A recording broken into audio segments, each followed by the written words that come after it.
Noite a todos e todas e todes, ateus e ateias do meu coração. Faz um tempão que eu não apareço por aqui ao vivo, nem nada, mas vamos voltar aos trabalhos, não é? E hoje vai ser uma live para bater um papo com Ricardo, né, Silva, de Oliveira Silva, mais conhecido na internet como Ricardo Russell, né? Que escreveu um artigo sobre a Ernestine Rose e a gente hoje vai conhecer essa mulher potente e maravilhosa, né? Eu estou esperando ele entrar, ele já entrou, vou chamar ele aqui, né, para apresentá-lo a todos vocês e todas vocês e a gente começa esse bate-papo, tá bom? Deixa eu ver aqui se eu acho o Ricardo aqui no bate-papo pra gente começar. Aqui, enquanto ele não chega, né? Eu queria agradecer a todos pela presença. E assim, Ernestine Rose é uma mulher ateia, feminista, né, do século XIX, né, invisibilizada e assim, e Ricardo traz ela à tona no Brasil, né? Traz ela para o debate a partir dos estudos dele, das pesquisas dele, né, no artigo que eu deixei linkado aqui, que é o nome do artigo é Ernestine Rose, Ateísmo e Luta pelos Direitos das Mulheres no século XIX, né? Vamos ver aí se Marlon chegou. Marlon, vai lá no grupo. Eu já, chegou. Pronto. Eu já mandei o convite, eu não sei se você viu, mas eu vou mandar novamente, tá, Ricardo? Para você entrar na live. Deixa eu achar você aqui. Pronto. Eu enviei. Pronto. Ele vai entrar agora. Meu amigo, que só me dá orgulho, né? Escrevendo aí. Boa noite, Ricardo. Tudo bom? Tudo bem? Tá me ouvindo? Tranquilo? Estou ouvindo muito bem. Eu ia pedir, só um minuto, eu ia pedir para a Marlon ir lá no Instagram, no WhatsApp, para avisar que a gente tinha começado, mas aí entrou, deu certo. E assim, faz tempo que a gente conversou online, né? Assim, ao vivo, para a galera. É verdade. Eu participei aqui faz um tempo, né? A gente fez uma live aqui no Instagram, eu lembro. Acho que foi ano passado, não me recordo bem a data. Eu acho que foi para divulgar o livro, quando você publicou É, um dos muitos, né? Eu vou apresentar Ricardo para vocês, né? Ricardo, ele é professor de História, doutor em História, né? Da UFMG. E, assim, ele ministra, né? Uma disciplina sobre ateísmo lá. E tá agora com o minicurso que eu me inscrevi, estou ansiosíssima para começar. Se tiver vaga depois, tu fala ainda, que eu já postei aqui também depois o link para a galera, quem quiser se inscrever. Ele é autor desse livro maravilhoso aqui, Ateísmo, né? O Ateísmo no Brasil e muitos outros, que agora é só produção. E do artigo, né, que inspirou essa live, Ernestine Rose, Ateísmo e Luta pelos Direitos das Mulheres no século XIX. Eu imprimi também, porque eu sou dessa, tá aqui comigo. é isso aí. Eu estava aqui comentando, antes de você entrar, que a Ernestine foi uma ateia, né, uma feminista, né, e um ativista nesse sentido, né, que foi realmente esquecida. Assim, eu brincava com Cláudia, uma amiga nossa, né, que também fez várias lives comigo aqui no canal, na página, no canal, acho que eu estou no YouTube. E, e assim, ela que trouxe essa mulher para mim. E a gente, oh, nossa, a primeira ateia realmente significativa, com que luta, que foi lá e fez e aconteceu. A gente procurou muita coisa dela, método inglês. E Ricardo nos brinda com esse artigo, que eu acho maravilhoso. Então, Ricardo, para começar, né? Como é que foi essa ideia? Como é que surgiu? E como foi para pesquisar sobre essa mulher, que é muito difícil, eu sei disso. É difícil. Então, boa noite aí para todo mundo que está assistindo a live aqui no Instagram. Também não tenho assim, eu pareço participo pouco no Instagram de live, né? Mais é no YouTube. Mas é uma satisfação, acho que é a segunda vez ou terceira vez que eu estou aqui na página Ateu com Orgulho, que a Karina comanda. E então, né, eu faço estudo sobre história do ateísmo, dou aula com uma disciplina que se chama História do Ateísmo, é uma disciplina optativa. E entre meus últimos trabalhos está esse artigo sobre a Ernestine Rose. Mas agora, antes de falar sobre a Ernestine Rose, tu disse que quem te apresentou a Ernestine Rose? Qual foi a pessoa? Quem é a culpada? É. Foi. A gente levou esse debate, né, para o grupo que a gente tinha. E já ficou muito curioso, né? E ele foi à frente mesmo com as pesquisas. Eu achei maravilhoso isso. Beleza. Então, bom, como eu já mencionei para ti, e agora até externo publicamente, também eu já enviei o artigo para a Cláudia, pelo Instagram, também já fiz um agradecimento para ela. Eu conheci a Ernestine Rose por causa de vocês duas, assim, Karina e Cláudia, quando vocês criaram aquele canal no YouTube, né, que eu fui ver, ainda tem um canal lá, que se chama As Netas de Ernestine Rose. As Netas de Ernestine Rose. Foi a primeira vez que eu ouvi falar no nome da Ernestine Rose, né? Daí eu fui falar contigo, aí tu me explicou um pouco, né, sobre ela, mas também eu lembro que tu falou que não tinha muita informação, né? E depois que eu fui pesquisar, eu entendi por que não tem muita informação. Tratando-se do Brasil, na verdade, não tem praticamente nenhuma informação em língua portuguesa. Nenhuma. A Ernestine Rose, ela é uma figura, talvez hoje nem tanto, mas durante muito tempo ela foi uma figura esquecida na história dos Estados Unidos. Depois quero falar um pouquinho sobre isso. E aí veja só, né, uma figura esquecida na história dos Estados Unidos, onde ela teve uma história. Então imagina no Brasil, onde ela não teve uma história diretamente vinculada ao nosso país. Ernestine Rose nunca esteve no Brasil, até onde eu sei, ela nunca teve relações de ativismo com brasileiros e brasileiras, né? Não encontrei nada no material que eu pesquisei. Então, eu estava fazendo minhas pesquisas sobre a história do ateísmo. Eu tenho 3 artigos, né, tirando a questão do livro, eu tenho 3 artigos tratando de ateus. Né? Tem um artigo sobre o Dawkins, um sobre o Darwin, que não se definia exatamente como ateu, né? Ele se definia como agnóstico, e o Bertrand Russell. E na época que eu trabalhava desenvolvendo essa pesquisa com aqueles artigos, eu tinha já uma intenção de fazer um estudo sobre mulheres ateias. E aí o primeiro nome que eu coloquei na minha lista ali para fazer uma pesquisa foi Ernestine Rose, baseado lá na conversa que eu tive contigo e com a Cláudia, né? Vocês duas me apresentaram, falaram dela para mim. Então eu coloquei ali, a primeira na lista. E agora, o ano passado, depois que eu consegui terminar o trabalho daquele meu novo livro, aí eu foquei na questão da Ernestine Rose. Aí tu me perguntou se foi difícil fazer essa pesquisa. Olha, foi. Né? Já assim, direto e objetivo.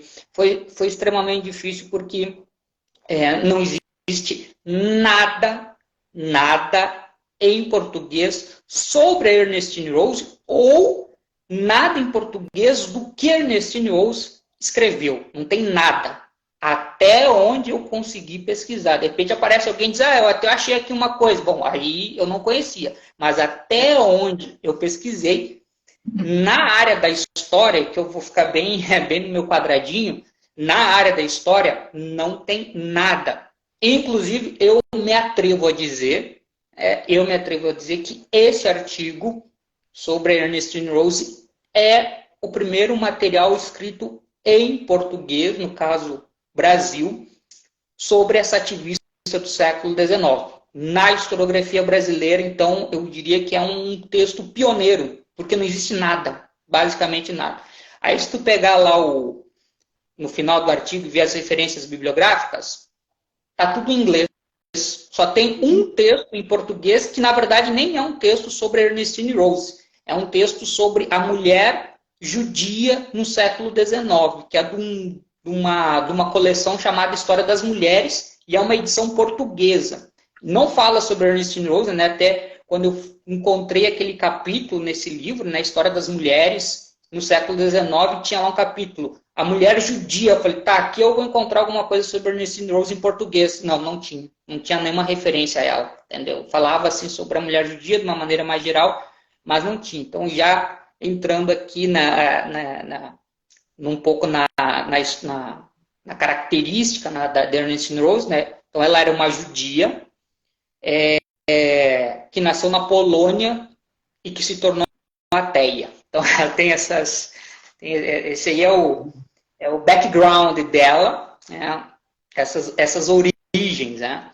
Então, judia, polonesa e ateia. Então, essa é a base ali inicial da Ernestine Rose, e ela teve que batalhar muito em relação a isso durante a sua vida, porque ela enfrentou muitas dificuldades, muitas resistências e também muito preconceito e muita hostilidade, por ser polonesa, por ser judia e por ser ateia, né? Então tem tudo isso.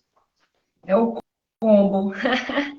E eu achei interessante, assim, antes de eu continuar aqui a conversa, quem tiver alguma pergunta, vai na caixinha que tem de perguntas aqui, que depois eu passo para a Ricardo, tá, gente? E assim, uma coisa que eu achei interessante no artigo é que, assim, ela começa a se envolver nos debates da sua época, né? Relacionado à mulher, aos seus direitos, a questão do livre pensamento e do abolicionismo, né, que você bem coloca. E assim, e uma das críticas dela ao movimento da época dela era justamente o respaldo e o discurso dado, né, a partir da ideia da Bíblia, das ideias da Bíblia, do discurso religioso. E ela se baseava como ela era ateia, num discurso natural, né, na questão prática da realidade. E assim, eu achei isso muito curioso, porque se reivindicava direitos a partir de interpretações da Bíblia, né? Apesar da Bíblia ser muito misógina, né? As mulheres tentavam a partir da ver, aí é uma leitura minha, para não ver se é assim elas seriam escutadas, porque você vê o que a Ernestine Rose sofreu, então as amigas dela, né, tentavam fazer o caminho, mas com um discurso moralmente aceito, vamos dizer assim, né? Exatamente. Tem a Ernestine Rose, né, ela teve três frentes, digamos assim, de engajamento e de luta social no século XIX, né? Só para situar o pessoal, ela nasceu em 1810 e faleceu em 1892, né? Ela faleceu com 82 anos, que é uma idade considerável para aquela época. Apesar dela, ao longo de boa parte da vida, ter enfrentado problemas de saúde. Né? Isso, inclusive, afetou a militância dela. Ela teve muitos problemas de saúde e, né, viveu 82 anos. E, bom, né, ela saiu de casa aos 17 anos, né, e aí ela viajou pela Europa, foi para Berlim, depois foi para Paris, até que no início da década de 1830 ela chegou na Inglaterra, onde ela conheceu o Robert Owen, que é considerado... Aí também tem um dado interessante, né? O Robert Owen, ele geralmente lá nos livros, lá tem aquela notinha, né, sobre os chamados socialistas utópicos, né? E está lá Robert Owen como um dos exemplos dos socialistas utópicos. Então, a Ernestine Rose, ela era uma socialista, ela se considerava uma socialista, só que ela não era uma socialista da vertente marxista. Então, talvez isso também tenha contribuído para a memória dela ter sido esquecida, né? Porque se for colocar na balança a perspectiva marxista com a do Robert Owen, né? O Marx pesa muito mais hoje.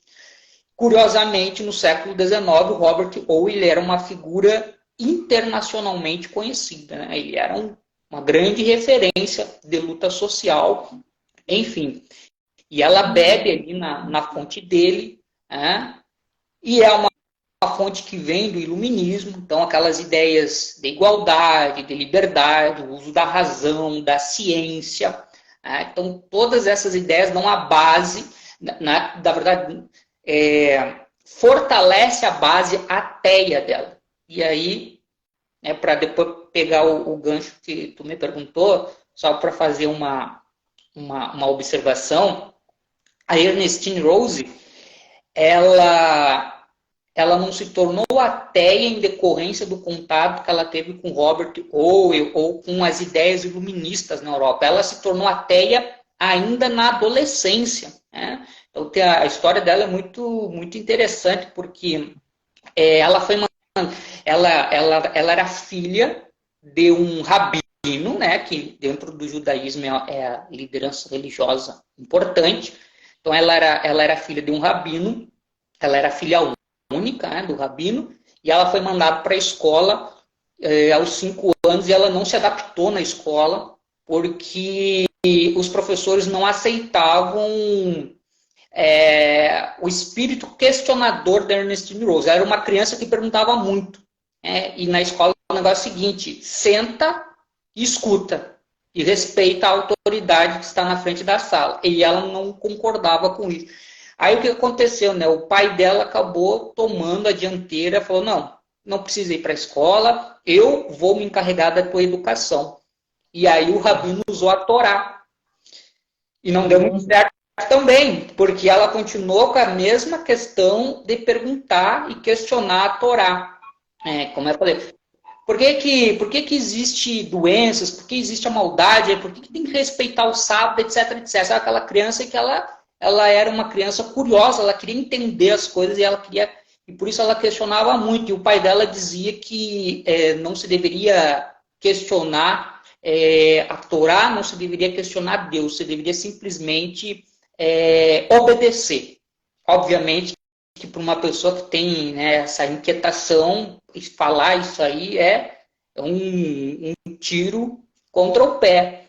Então, esse fato de ter uma resistência em relação aos questionamentos que ela fez, ao invés de reprimir, né, aquilo que ela queria saber, pelo contrário, só estimulou ela ainda mais a ter essa verve de uma pessoa que realmente coloca as coisas sob o crivo da crítica, até que ela começou a ver, para ela, né, no entendimento dela, os ensinamentos da Torá eram incoerentes, havia contradições naquilo, a ideia de Deus, como é que uma concepção de Deus e o mundo, etc. Então, no início da adolescência, ela deixou um relato sobre isso, uma entrevista que ela concedeu sobre isso, na década de 1850, que ela fala, então, que ali por volta dos 12, 13 anos, ela rompeu totalmente com uma ideia de Deus e passou a se considerar ateia. Então, quando ela vai para a Europa, depois, que ela sai de casa, depois que a mãe dela morre, e o pai dela arranja um casamento e ela não aceita, inclusive ela vai no tribunal, mais uma coisa muito incomum para a época, nós estamos falando ali, ela estava com 15 anos, então em 1825, ela viaja da cidade dela para uma outra cidade onde tinha um tribunal, 100 quilômetros de distância, ela viaja sozinha e vai defender no tribunal a causa dela, que era o quê? O direito de não ter um casamento arranjado, ela não queria casar. E ela ganhou, né? Ela ganhou.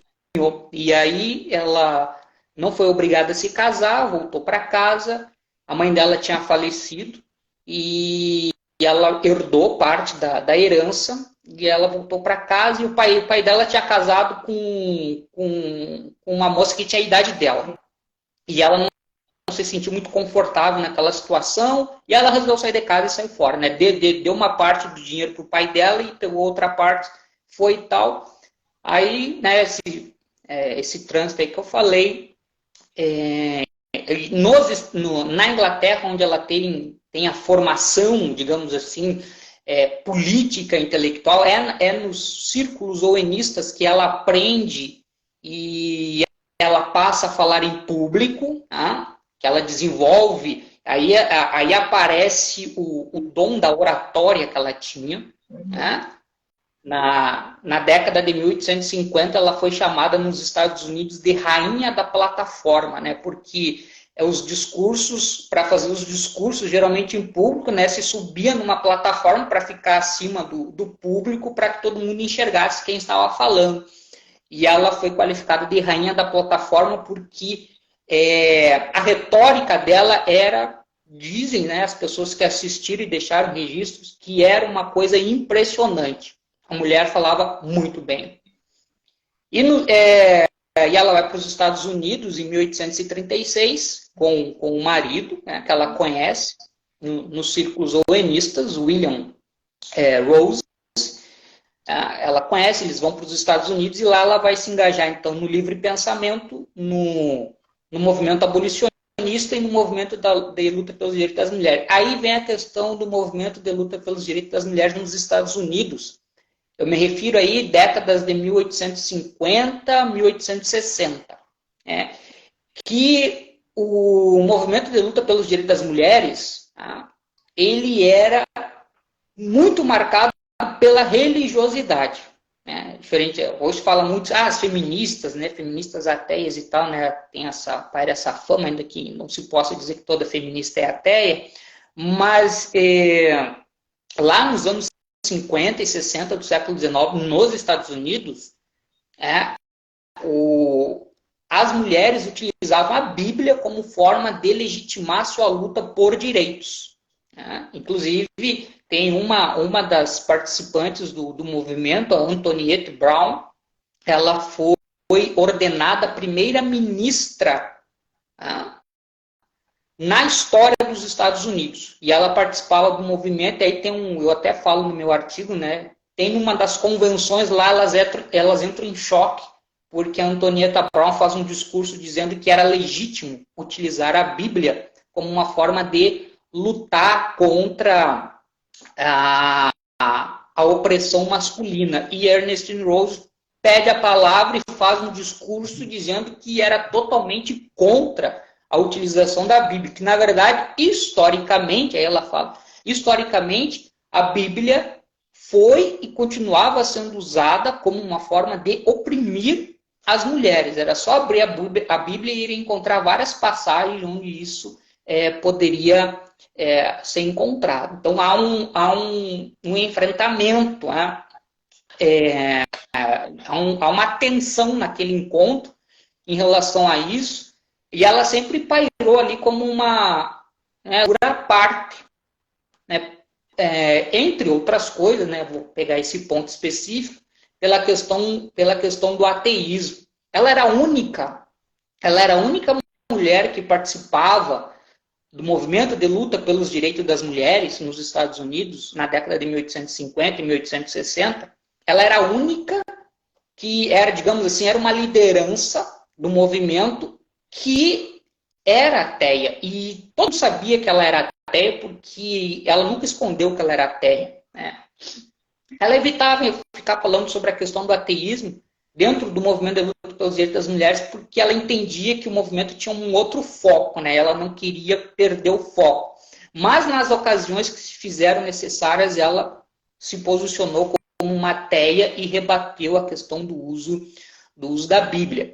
E muitas das colegas delas não viam com bons olhos essa questão da Ernestine Rose ser uma ateia, né? Não descia muito bem. Então, eu tenho duas biografias que para mim foram assim base, né, para escrever o artigo. Esta aqui, de uma historiadora, pode ver, está tudo em inglês. Sim.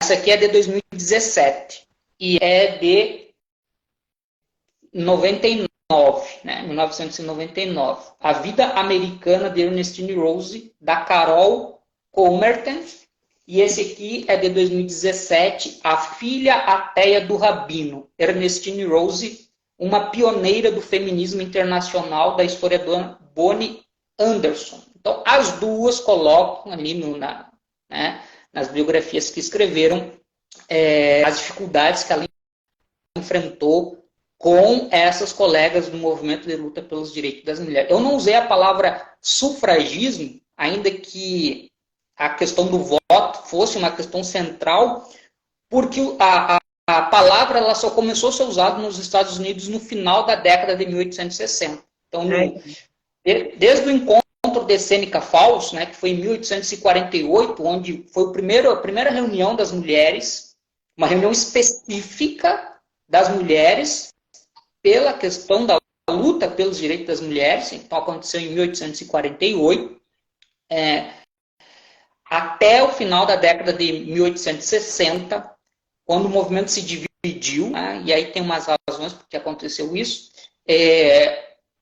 se denominava o movimento de luta pelos direitos das mulheres. E a partir do final da década de 1860, se passou a chamar de movimento sufragista, porque, digamos assim, a questão do voto acabou se tornando uma pauta mais proeminente. Mas, como eu mostro ali no artigo que eu escrevi, para Ernestine Rose, o voto era apenas uma das bandeiras, né, de luta. Ela tinha muitas outras coisas a defender, como ela defendeu durante esse momento. Aí, passa a palavra. E uma das identificações que eu tive quando a gente foi pesquisar sobre Ernestine Rose foi justamente isso.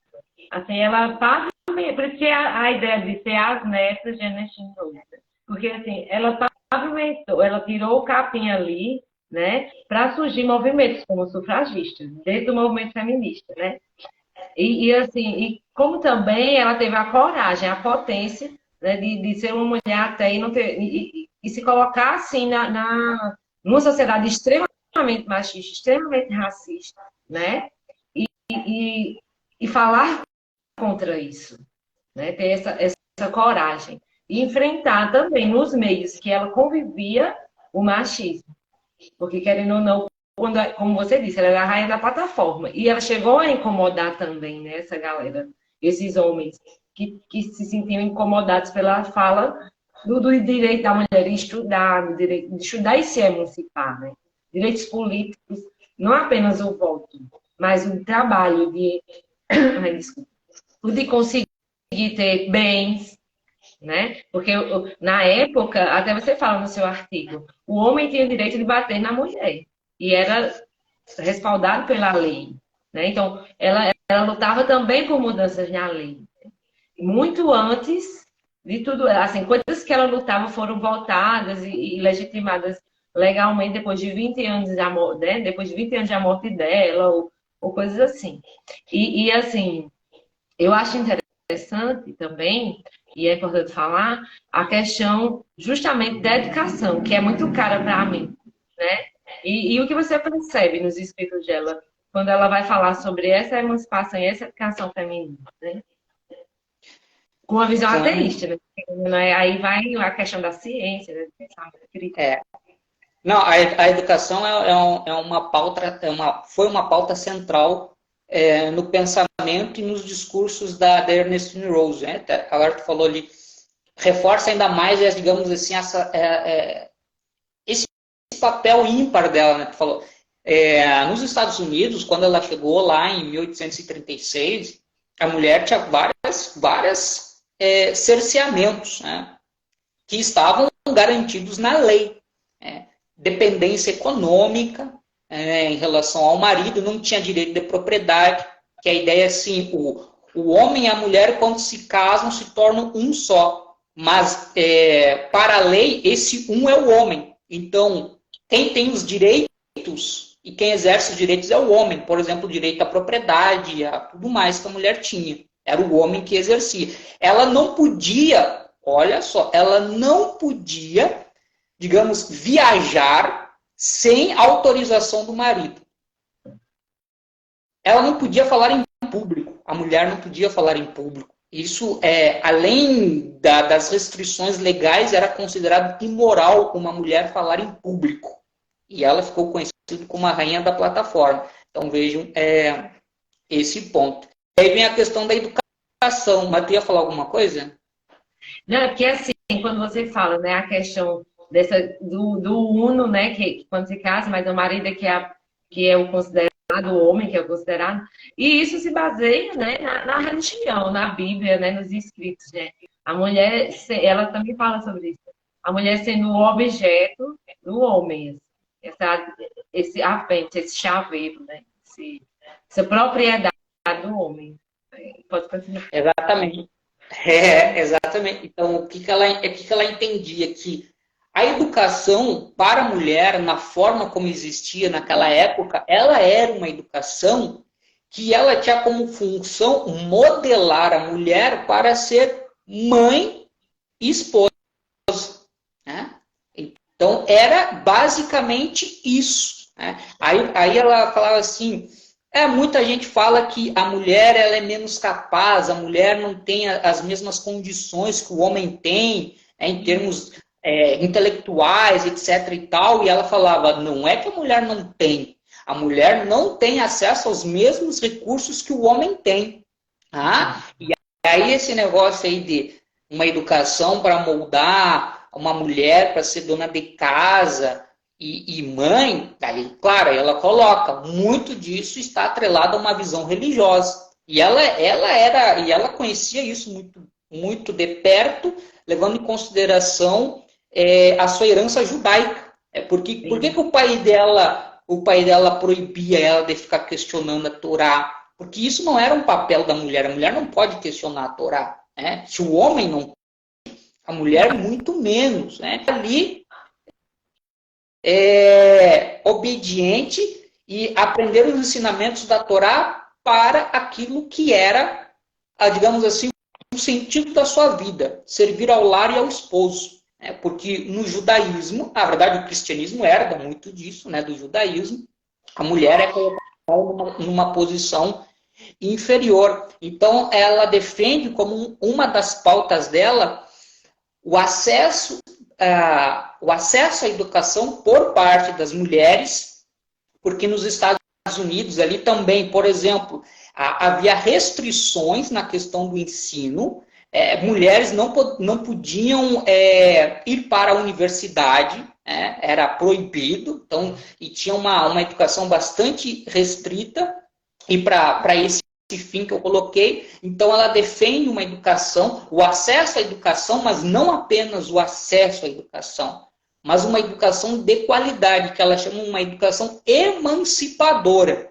Uma educação emancipadora. Então, ela vai defender muito isso, para que a mulher fique em condições, da mesma forma que os homens já usufruíam, aqueles que tinham acesso à educação. Ela disse, não é uma educação, ela falou, eu não estou pedindo o acesso a uma educação frívola, no sentido assim, de aprender banalidades apenas para reforçar ainda mais o seu papel de esposa e boa mãe, etc., nas festas sociais, ela se deslumbrar com frivolidade. Não, ela está falando uma educação emancipadora para a mulher se emancipar e se colocar numa condição de igualdade em relação aos homens. Então, a educação aqui, ela é fundamental. Então, aqui, e ela defendeu isso ao longo de toda a sua vida. A mulher precisa ter acesso à educação e ter uma educação de qualidade. É muito importante mesmo. Assim, a gente vê que é uma luta muito árdua, né? Porque até as mulheres também não se viam nesse lugar de se emancipar, né? Ela tinha que falar para as mulheres, né, que essa luta era importante, que eles tinham que querer mais, né? E também para a sociedade. Ela viveu nessa ebulição, né? Ela viveu o tempo, viveu a guerra civil, né? Segregação, E aí a gente chega na luta dela abolicionista, né? Que ela também teve palco aí, né?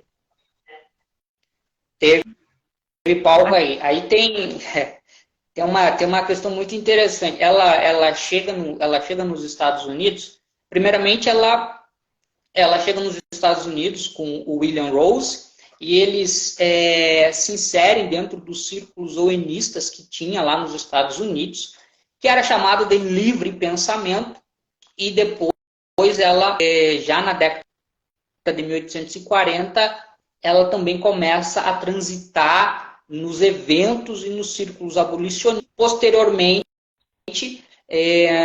nos círculos na luta pelo direito das mulheres.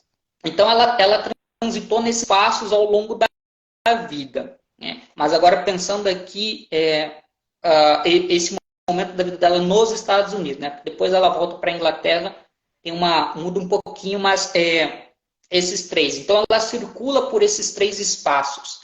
Sim. E ela enfrenta muito dificuldade nos três espaços. Tá?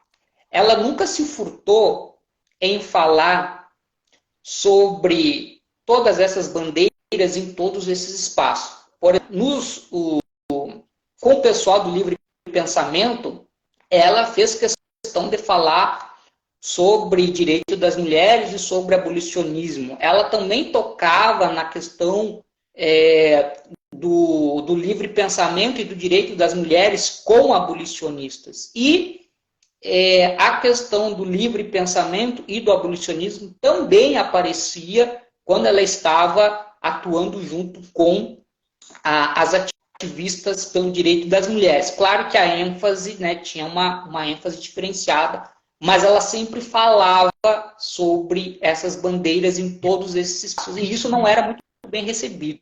Tá? Aí eu vou falar um por um.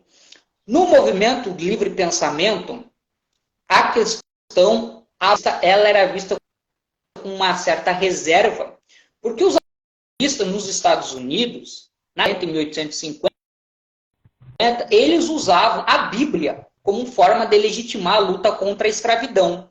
E, ao mesmo tempo, o pessoal do livre pensamento dizia que a Bíblia era usada para justificar a escravidão nos Estados sulistas. E isso era verdade. Então, havia, tipo assim, uma contradição. Então, eles assim, olha, esse negócio do abolicionismo pautado em religião, isso aí a gente não se agrada muito.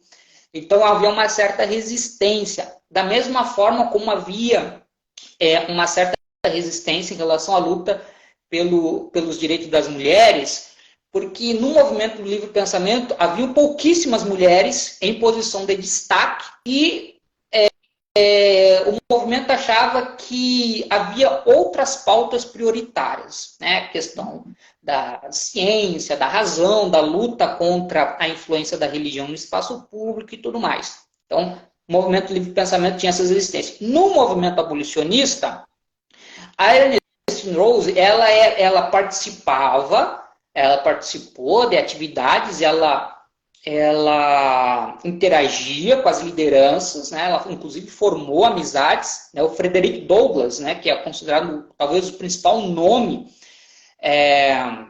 dos Estados Unidos no século XIX na questão do abolicionismo, foi um amigo pessoal da Ernestine Rose, mas o pessoal pessoal abolicionista também tinha um pé atrás em decorrência das ligações que ela tinha com o livre pensamento, e o livre pensamento que trazia essa crítica à religião que eles não aceitavam muito bem, né? Porque a religiosidade era importante para os abolicionistas. E o pessoal do livre pensamento, eles eram na época chamados de uma forma pejorativa de infiéis.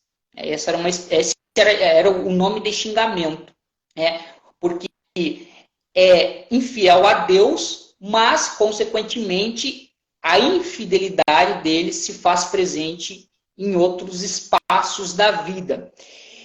E esse xingamento, ele era muito mais grave ao ser direcionado à mulher, porque também tinha uma conotação sexual, né, no sentido de ser uma infiel em relação ao marido e de ser uma mulher promíscua. E Ernestine Rose foi, muitas vezes, xingada, e hostilizada a partir dessas associações dela com infidelidade, imoralidade, prostituta. Certa vez ela foi fazer uma viagem, agora não me recordo em qual estado, e aí uma liderança religiosa escreveu num jornal que repudiava a fala de uma ateia na sua terra, porque 1000 vezes uma prostituta do que uma ateia. Ou seja, para essa pessoa, uma mulher numa condição de prostituição já seria o nível mais baixo de degradação. Só que aí ele colocava a ateia no nível mais baixo ainda, entendeu? Então, ou seja, existia um nível de degradação mais baixo do que seria uma mulher numa condição de prostituição, que seria a mulher ateia. E no movimento de luta pelos direitos das mulheres, aí também o movimento de luta pelos direitos das mulheres e o movimento abolicionista, que aí havia mais, digamos assim, a religião tornava um ponto de maior convergência, ainda que eles tivessem também suas divergências, mas a religião era um elemento comum. A religiosidade era muito forte no movimento de luta pelos direitos das mulheres. E não, na verdade, assim, era tanto por uma questão pessoal, né, porque aquelas lideranças femininas, elas tinham uma trajetória de vida marcada pela religiosidade, mas também a religião se tornava, digamos assim, um elemento a, digamos assim, ser uma espécie de uma proteção, no sentido de serem mulheres que iam para o espaço público e falavam para homens e mulheres. E aí, como eu falei anteriormente, né, aquela questão da mulher falar em público, uma coisa imoral. Então, essas mulheres, quando elas falavam em público, mas elas usavam a religião, então isso, digamos assim, meio que criava uma capa de proteção também, né? Então tem esse outro elemento. E a Ernestine Rose, e muitas dessas lideranças olhavam para a Ernestine Rose e essa questão do ateísmo dela não descia, tá? Não descia muito bem. E mais do que isso também, ela enfrentou um outro problema que as autoras relatam aqui, e ela enfrentou esse problema dentro do movimento de luta pelos direitos das mulheres, que era a questão do antissemitismo. Tá? A Ernestine Rose, ela era uma judia de nascimento, né? Mas como falei agora há pouco, né? Ela, na adolescência, ela cortou os laços com o judaísmo, no sentido religioso. Então, ela era uma judia, enquanto, digamos assim, parte de um grupo étnico, mas não era uma judia no sentido religioso. Mas o fato dela não ser uma judia no sentido religioso, pelo contrário, dela ser uma ateia e dela externar isso aí não impediu que ela sofresse de antissemitismo. Tinha uma liderança no movimento de luta pelos direitos das mulheres, a Lucy Stone, que ali as duas biógrafas relatam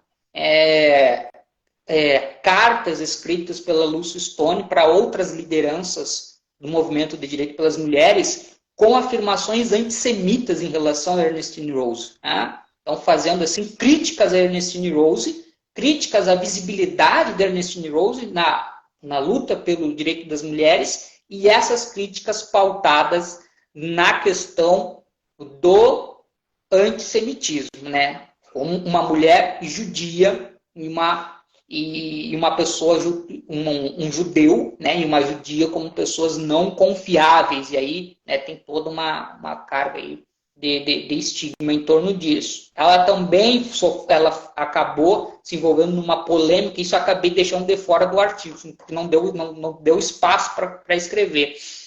Mas ela se envolveu numa polêmica antissemita com o responsável pelo Jornal de Livre Pensamento nos Estados Unidos na década de 1860. O jornal se chamava Boston Investigator, que era um jornal de livre pensamento onde os ateus escreviam. E o editor do jornal, em 1864, escreveu uns artigos de teor antissemita. E esse editor, ele era amigo da Ernestine Rose. E ela se sentiu profundamente ofendida, e aí ela respondeu e aí há uma troca de correspondência publicada no jornal, né? Então, ele escrevia, ela escrevia, ele escrevia, ela escrevia, né? Eles ficaram um tempo ali até que ela resolveu encerrar com a questão. E então, ali também acabou sendo alvo do antissemitismo em relação a isso, né? Então, tinha essas questões. E, além do mais, ela também foi muito hostilizada pelo fato de ser estrangeira, né? E muitas vezes o pessoal pegava o sotaque dela, porque ela aprendeu inglês, mas ela nunca deixou de ter um sotaque, né? E aquele sotaque dela era utilizado como uma forma de fazer insinuações xenófobas, né? Ela é uma estrangeira e tal. Então, é muito... Então, ou seja, os desafios foram inúmeros. Assim, ela produziu, né? Que ela rebatia a vida dela, né? Ela rebateu todos os argumentos que a galera falava, assim, dizia que a mulher era cognitivamente limitada, e ela estava ali mostrando que não era emocionalmente, né? Que era emocionalmente desvairada, e ela estava ali dizendo, não, eu estou aqui para mostrar, né, que a gente é mais do que esses rótulos que vocês colocam na mulher, né? E isso é de uma potência enorme. Por isso que eu me senti tão conectada dela. Um pouquinho que eu soube, assim, nossa, ela realmente era uma mulher à frente do seu tempo, né? Porque, assim, eu admiro muito Maria Lacerda. Maria Lacerda, acho que viveu depois que ela morreu. Acho que se tivesse vivido na mesma época, teriam trocado correspondência. Porque, justamente por causa disso, era uma mulher à frente do seu tempo. Coisas que ela criticava no início, no final do século XIX, início do século XX, né? A gente e a mesma coisa com a Ernestina. Coisas do início do século XIX, né? Ainda estamos tentando igualdade entre os sexos, né? Porque, querendo ou não, a gente conseguiu algumas coisas, mas ainda temos menos, ainda temos certas dificuldades, realmente, porque engravidamos, né? E todo um preconceito, a xenofobia, e todo um machismo, xenofobia no meu caso, sou nordestina, e às vezes eu sou. Mas, assim, infelizmente. Mas, assim, você vê, né, no discurso, na leitura do artigo, essas questões e como ela se mostra acima disso tudo. E ela não leva isso pro coração para ficar tipo, eu não consigo, não. Ela vai lá e enfrenta, né? Até, como você disse, até amigos, né? Para mostrar, não é bem assim, né? E eu ia falar um negócio, eu esqueci. Emocionei. Se alguém tiver alguma pergunta, né? Tem uma galera falando assim, eita, ela era freiriana antes de Freire. Um comentário aqui, quando eu estava falando de educação, eu fui passando. Realmente, né, existe todo a história, né? A história é muito perversa com a mulher, né?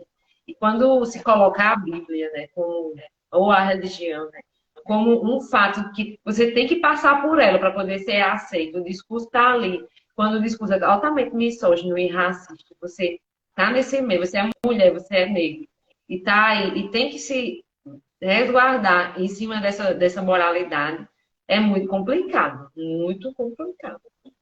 Eu vou trazer mais, para ver se o pessoal faz alguma pergunta aí, vou trazer mais um ponto, já nesse quadro que já vê que ela enfrentava muitas barreiras, né? Tinha muita coisa contra ela, assim, muita hostilidade, muito preconceito. Tinha um outro tema que ela evitava falar em público, em decorrência de todo esse estigma que já recaía sobre ela, particularmente, né, no que diz respeito ao seu vínculo com o livre pensamento, com o enismo e com o fato dela ser ateia, que era tratar temas ligados à sexualidade da mulher.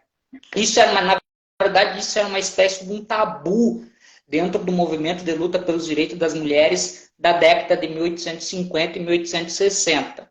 Então, ela evitava. E entre esses temas relacionados, que acabava tendo uma relação com a sexualidade da mulher, ou a interpretação da época era fazia essa ligação era o tema do divórcio.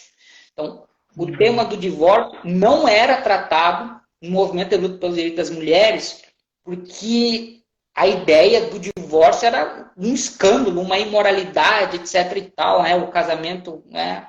Que Deus uniu, né? Não se separe, tudo mais aquela coisa. Então ela evitava. Mas em 1860, uma das lideranças do movimento de direito pelas mulheres, a Elizabeth Cady Stanton, tá? Que muitos anos depois escreveu um livro chamado A Bíblia da Mulher, escreveu um livro onde retirou todas as passagens da Bíblia que eram misóginas e deu um escândalo. Mas aí seria uma outra história. Mas em 1860 teve um congresso, né, do movimento de luta pelos direitos das mulheres, e a Elizabeth Cady Stanton coloca lá, faz um discurso a favor do divórcio, dizendo que o divórcio deveria ser uma bandeira a ser pelas mulheres, né, que estavam lá no ativismo. E aquilo causou um escândalo. E naquele momento, né, e causou um escândalo entre as próprias mulheres, né, que não era um tema palatável entre as próprias mulheres. E a Ernestine Rose ela sai em defesa de Elizabeth Cady Stanton. Que ela dizia, a Ernestine Rose dizia que assim como o casamento era uma união consensual entre duas pessoas, as duas pessoas constatando que a relação é sustentável, era um direito delas, né? E aqui a questão do indivíduo tomando decisão sobre sua própria vida, né? E não uma instituição, uma igreja, não sei o quê, era direito dos indivíduos, de maneira consensual, se separar. Então ela faz um suspende isso, né? E isso é uma herança que ela adquiriu dentro do movimento owenista, que tinha essa pauta. A Elizabeth Cady Stanton, ela colocou isso em discussão, porque, na verdade, né, pelo que eu li nas biografias, ela era muito infeliz. Veja só, a Elizabeth Cady Stanton ela tinha um casamento muito infeliz, né, com problemas e tal. E então aquela frustração chegou num determinado momento que explodiu, né? Ela joga aí nesse congresso e como ela começa a ser muito criticada, a Ernestine Rose sai em defesa dela. Né? Muitas mulheres ali na época que participaram desse movimento tinham problemas de relacionamentos, assim, porque tinham dificuldade de desenvolver um ativismo e os seus companheiros entenderem e apoiarem. A Ernestine Rose foi um caso à parte, porque o William Rose foi o parceiro dela durante toda a vida e apoiou ela em tudo. É um caso, assim, incrível. E uma outra coisa relacionada a Ernestine Rose, eu menciono lá no final do artigo, ela teve 2 filhos. Ela teve 2 filhos. Não sabia disso. Entre a virada da década de 1830 e o início da década de 1850, 2 crianças morreram quando eram bebês. E ela e o William Rose nunca mais tiveram filhos. E aqui a Bonnie Anderson, tá? Ela levanta uma hipótese, né? Porque nos círculos owenistas também se defendia, além da questão do divórcio, a questão do controle de natalidade. Consequentemente, eles defendiam o uso de métodos contraceptivos, o que era visto também como uma coisa ao absurdo. Então, a Bonnie Anderson, ela levanta uma hipótese de que é muito possível que a Ernestine e o William tenham usado métodos contraceptivos depois que esses 2 filhos morreram e acabaram não tendo mais filhos. Porque ela tinha 30 anos, ela poderia ser mãe, realmente ela ainda poderia ter outras gestações e ela nunca mais teve um filho. E se realmente, digamos assim, isso aconteceu, foi uma coisa que ficou no âmbito privado, que ela nunca externou, porque ela tinha consciência que essa pauta ela era algo extremamente reprovável. Imagina, ela já era uma ateia, né? Então já tem toda aquela questão. Então, uma ateia que usa métodos contraceptivos já era chamada de imoral porque falava em público, né? Então já, nossa, tudo que caía em cima dela. Então ela tomava muito cuidado, mas em 1860 o tema do divórcio ela saiu em defesa da Elizabeth Cady Stanton e defendeu, que o divórcio realmente... Tanto é que o casamento dela, que foi na Inglaterra, não foi... Porque na Inglaterra, naquela época, o casamento, para ser considerado legal, ele tinha que ser feito na igreja anglicana, que é a igreja oficial da Inglaterra. E eles contrataram um tabelião que fez um documento, registrando a união deles, uma espécie de um contrato civil, que tomaram como um contrato de casamento, porque eles, obviamente, o William Rose, sabe-se muito pouco sobre a vida dele, mas o William Rose também era ateu, assim, e era adepto das ideias do Robert Owen, também era ateu, e eles não concordaram com essa ideia de que eles tinham que ir para uma igreja para casar. Então, eles casaram pouco antes de migrar para os Estados Unidos, através desse dispositivo, contrataram lá um tabelião para fazer um documento. Então, assim, tem várias coisas que ela colocava, e uma outra coisa, aí fugindo um pouquinho, que foi muito destacado, o socialismo da Ernestine Rose tinha uma característica internacionalista. Então, ela dizia assim,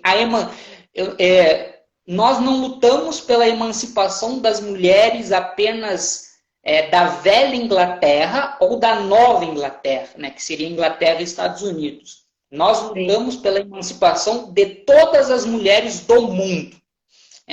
E esse movimento de luta pelos direitos das mulheres, ele, no século XIX, ele se articulou internacionalmente. Ernestine Rose tinha contato com mulheres de vários países na Europa, etc. Então, tinha uma cadeia ali de relações, onde cada uma ficava sabendo o que estava ocorrendo em outro país, e trocavam experiências e procuravam aprender, etc. E tal. Então, tem uma história... É muito rica a história dela. Pena que assim, a gente não tem muito acesso aqui no Brasil, né? Mas eu espero que mude, assim. Um dos motivos da live é que as pessoas queiram, se interessem, quem sabe, né? Alguém traduz e assim, continuar, né? Porque ela era uma mulher, uma potência mesmo, e ela, com base em tudo isso que você fala e escreveu, você vê que ela é o direito da busca da felicidade, porque o homem tem esse direito da busca da felicidade e a mulher não tem.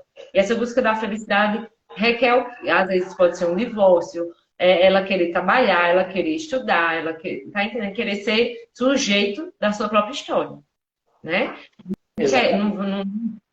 Não se subjugar a vida inteira, né? Por conta que o divino fala isso. Porque, querendo ou não, as leis, tudo era baseado nisso, né?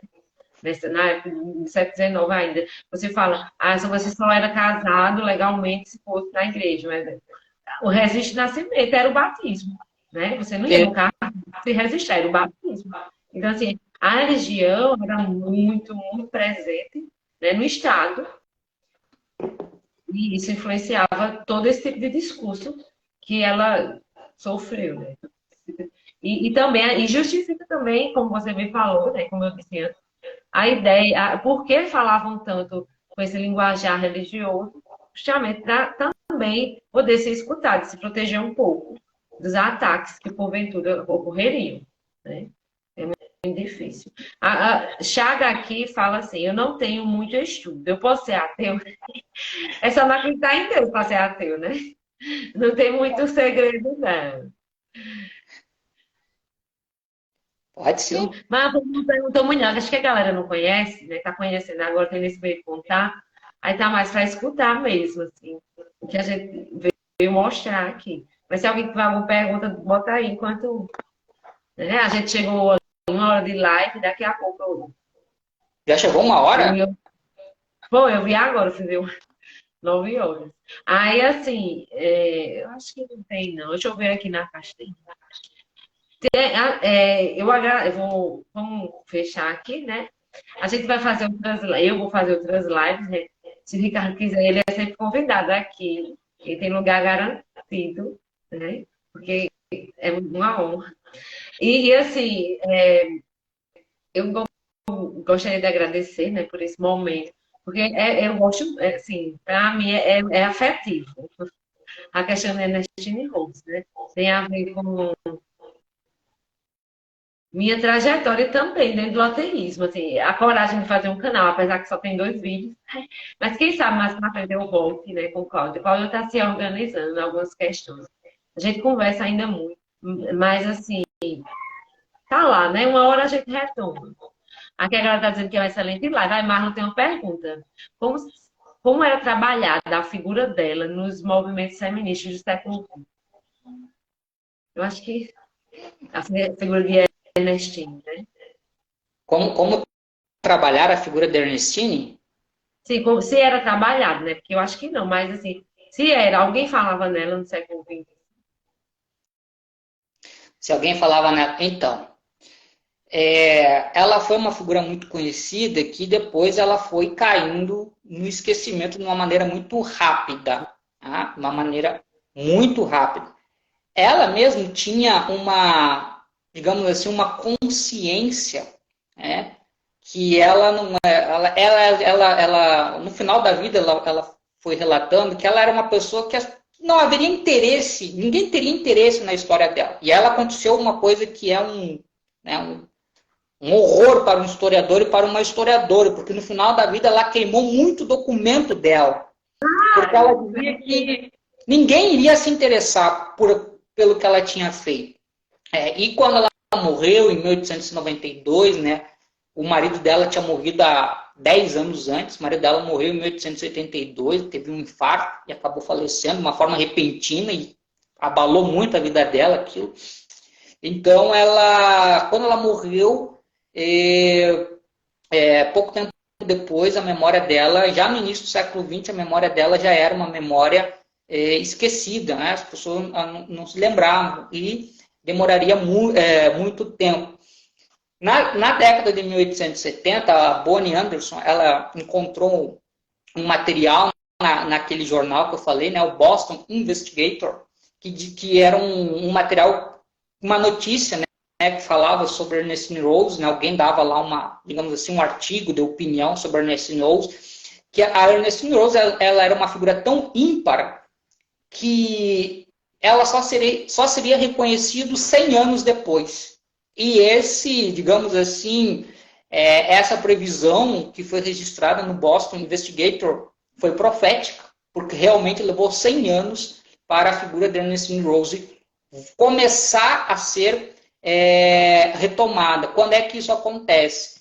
Lá a partir da década de 1970, né, com o movimento feminista, né, nós temos novamente, né, todo um processo aí de reorganização da luta pelas mulheres, e entre muitas coisas relacionadas a esse processo de reorganização da luta pelas mulheres, há o desenvolvimento na área da história, que é a minha área, no caso, né, profissional, da área de pesquisa sobre história das mulheres.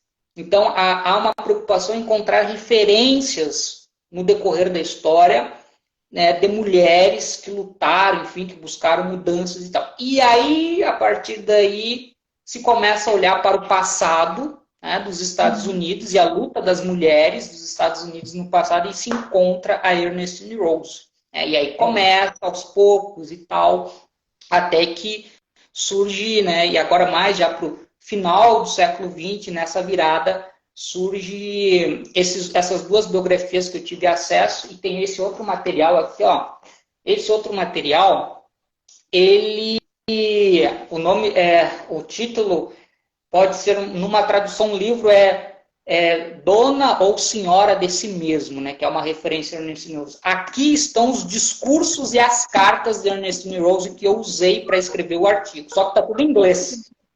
Está tudo em inglês, mas está não vou dizer tudo, né? Mas isso aqui foi um trabalho feito por pesquisadoras nos Estados Unidos para reunir o máximo possível de material escrito pela Ernestine Rose e tem material aqui desde a década de 30 até a década de 1880, entendeu? Então, aí foi ali que eu bebi literalmente para poder escrever o artigo. E uma outra coisa que eu descobri, digamos assim, mais a título de curiosidade, mas para mostrar, né, como essa questão da memória dela foi sendo esquecida, tem essa imagem sobre a Ernestine Rose, né? Acho que tu conhece, né?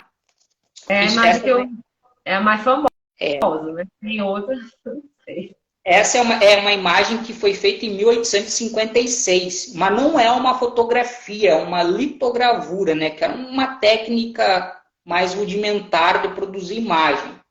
Em 1856, ela viajou para a Europa com William Rose, né? Porque ela estava com problemas de saúde, então ela foi fazer um tratamento na Europa lá e tal. E aí foi feito essa imagem, e essa aqui, tá vendo? Essa imagem aqui é de 1856, é uma foto. Foi feita no mesmo ano. E essa aqui é a única foto da Ernestine Rose que existe. A única que sobreviveu. É essa foto e a litogravura. Não tem mais imagens da Ernestine Rose.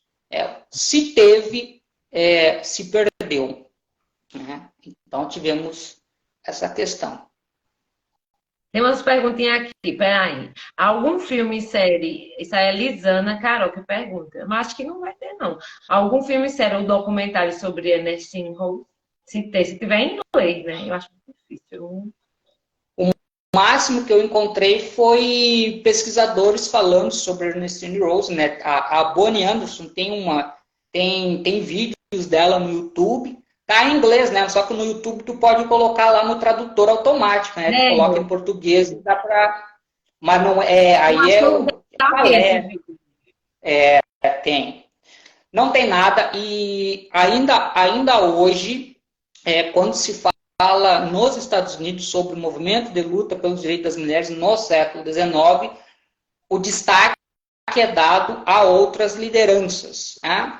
Lideranças que se encaixam num perfil que, digamos assim, é mais apreciado, de mulheres que eram cristãs, brancas, anglo-saxãs.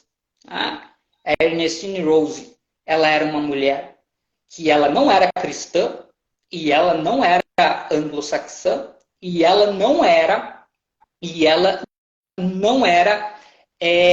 nascida no país. Então, ela era ateia, judia e de origem polonesa.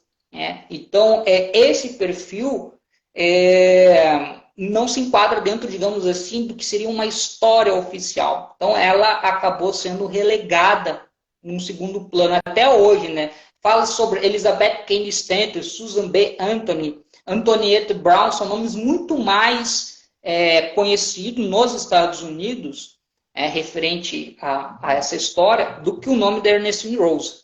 E depois, ela em 1869, ela foi embora dos Estados Unidos, uma situação até hoje não se sabe muito bem o motivo, porque 3 semanas antes dela viajar para a Inglaterra, ela tinha conseguido a cidadania estadunidense, ela havia solicitado e ela havia conseguido cidadania no país. Mas ela viaja com o marido, eles vão para a Inglaterra e não volta mais.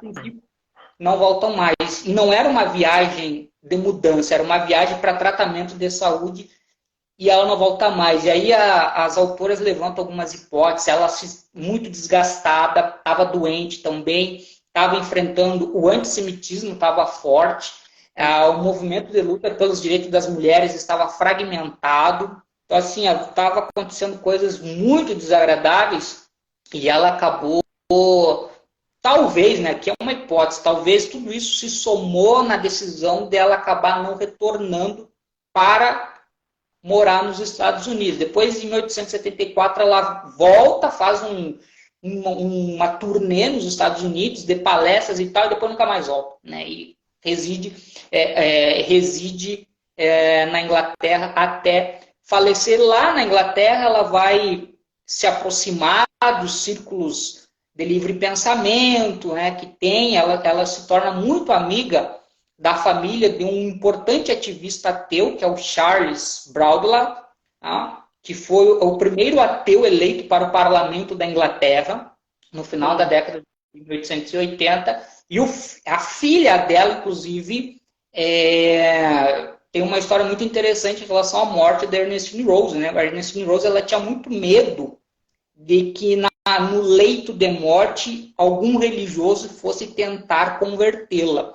Então, quando ela estava doente, ela pediu para a filha do Charles Baudelaire, que era Hipátia, né? O nome da filha dele era Hipátia, pediu para a Hipátia estar ao lado dela para não permitir que nenhum religioso tentasse convertê-la no leito de morte. Aí a pessoa está delirando, lá doente, e fala qualquer coisa, e a pessoa, aqui, ó, se converteu. Então ela tinha muito medo.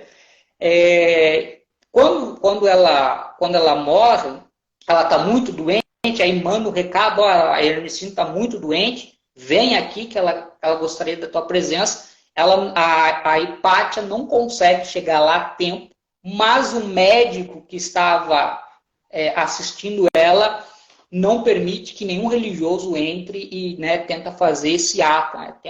Então, ela acabou, esse medo que ela tinha não se concretizou. Né? Tem uma história, né, o Darwin, depois circulou uma história sobre o Darwin, de que ele teria se convertido no leito de morte, que era uma mentira. É mentira, aquela história é fake, é uma história fake. E ela ela tinha essa preocupação. É legal essas curiosidades, né? É muito interessante. Mas eu também, não quero não, já falei aqui também, não deixe não, pela glória. Aqui, para a gente fechar, vamos terminar com essa pergunta do Marlon.